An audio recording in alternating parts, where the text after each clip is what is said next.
নমস্কার সবাইকে। আমি পূজা। আমি আজকে চলে এসেছি একটা ছোট্ট ব্লগ নিয়ে। সেদিন গেছিলাম কলকাতায়।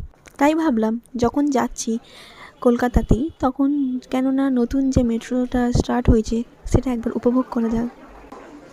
বাড়ি থেকে বেরিয়ে সোজা চলে এলাম হাওড়া স্টেশন। হাওড়া স্টেশন থেকেই একদম কাছেই, মানে হাওড়া স্টেশনের লাগোয়াতেই রয়েছে এই মেট্রো স্টেশন। মেট্রো স্টেশনটা পুরোপুরি সেন্ট্রাল এসি।